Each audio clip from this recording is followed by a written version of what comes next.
Think your biggest challenge in marriage will be your mother-in-law? Guess again. It's actually the government, and it has some seriously weird opinions about love.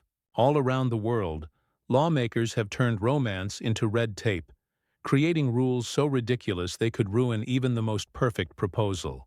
Today, we're diving into the strangest, funniest, and most unbelievable marriage laws ever written. Proof that when passion meets paperwork, the results are pure chaos. In France, saying "till death do us part" doesn't necessarily mean the end. Under a practice called necrogamy, you can legally marry your deceased partner with presidential approval, as long as you can prove you planned to wed before they passed. The law began as a way to honor soldiers who died in battle, but somehow survived into modern times. It's love beyond the grave, paperwork and all.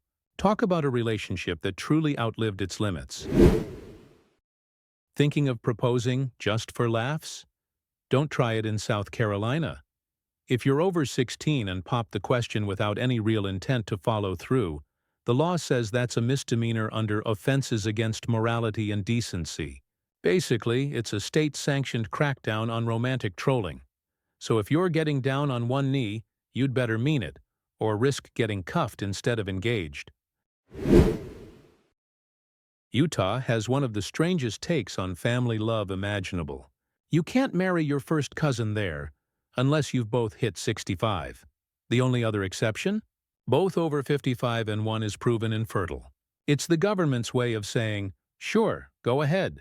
The gene pool can't complain anymore. It's equal parts logic, loophole, and late-life romance.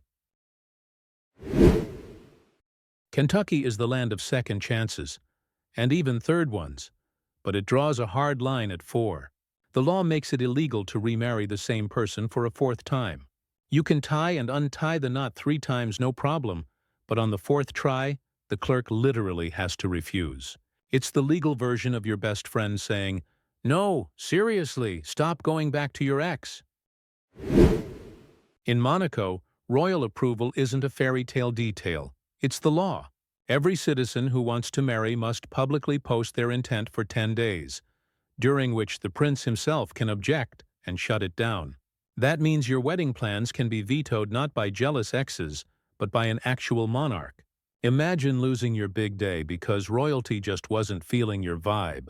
Love may be blind, but in Monaco, it also needs a crown's permission. Montana takes long-distance love to an entirely new level with something called a double proxy marriage. You and your partner don't even need to be there when two complete strangers can stand in for you and legally tie the knot on your behalf. It's the only state in the U.S. that allows it, making it ideal for deployed soldiers or couples worlds apart. Just imagine saying "I do" without ever showing up. It's the ultimate absentee romance. In the Philippines, "till death do us part" isn't a promise. It's a legal sentence. Divorce simply doesn't exist there, making it one of only 2 places on Earth, along with Vatican City, where breaking up is literally illegal. The only way out is through a grueling annulment process that can take years and a fortune to complete. So once you sign those papers, you're together forever, or until the afterlife files your appeal. If you ever got married as a joke, Delaware actually gives you an escape hatch. A wedding done as a dare or prank can be legally annulled. No messy divorce required. All you need to prove is that it was never serious in the first place. It's the state's way of saying, okay, you were dumb, but we'll let this one slide. A second chance for anyone who took truth or dare way too far. Dreaming of saying your vows on a beach or under the open sky? In England and Wales, that's not legally allowed.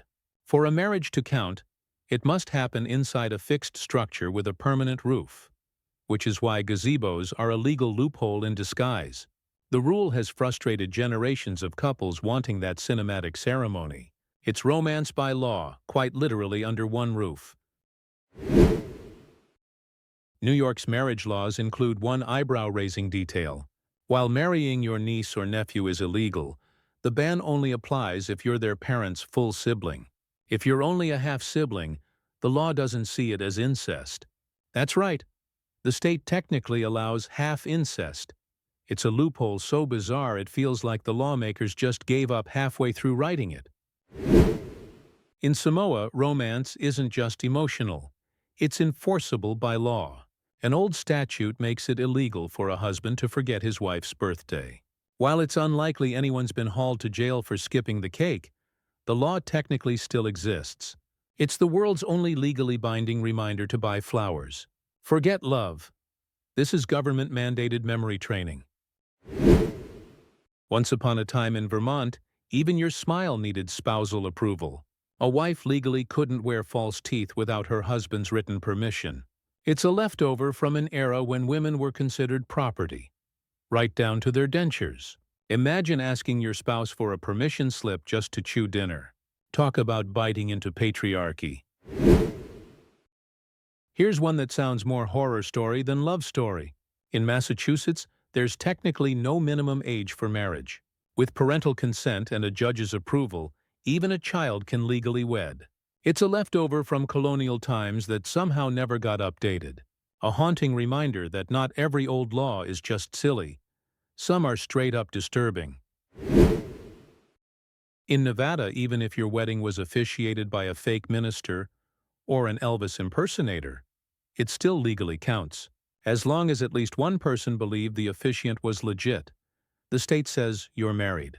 It's the perfect setup for a Vegas plot twist: a quick wedding, a questionable officiant, and a lifetime commitment. Turns out, what happens in Vegas stays legally binding. In Scotland, showing up tipsy to your own wedding can get the whole thing shut down. The registrar has the power to cancel the ceremony if they believe either person is too intoxicated to consent. It's a sensible rule, but also a recipe for embarrassment. Imagine being told, mid-toast, "Sorry, you're too drunk to get married." Love may be blind, but in Scotland, it's also sober. Some men in India once thought they'd found the ultimate loophole: converting to Islam to legally marry a second wife without divorcing the first. But the Supreme Court wasn't amused. It ruled that switching religions just to dodge monogamy counts as bigamy, a criminal offense. In other words, you can't outsmart both your spouse and the Constitution. Love and law don't do two-for-one deals. In Sarasota, Florida, widows might want to keep their Sundays grounded. A bizarre old law forbids a widow from parachuting on that day of the week, though she's free to do it any other time. No one's sure who wrote it or why, but it sounds like a grudge dressed up as legislation. Maybe one lawmaker just really hated skydiving dates. Either way, Sundays for church, not free fall. In Japan, the law says every married couple must share a single last name. Over 95% of the time, it's the woman who gives up hers, a rule dating back to the Meiji era. Critics say it erases identity, but supporters call it tradition. Either way, it's a legal reminder that even in modern love, paperwork still has the final word. Equality, it seems, didn't make the guest list. Minnesota's old marriage law reads more like a hygiene manual. It's technically illegal for a husband to have sex with his wife if his breath smells of garlic, onions, or sardines. It might sound ridiculous, but honestly, it's just good advice. Somewhere between romance and dental care, lawmakers decided to protect passion and noses. The freshest law in the book, literally. And finally, the grand finale of absurdity. New Jersey once allowed prosecutions for being a common scold. It targeted women who were considered too argumentative or nagging. Yes, that was an actual legal offense. The state basically gave itself the right to police marital attitudes. Imagine being charged for talking back during dinner. It's proof that sometimes the law really doesn't know when to shut up.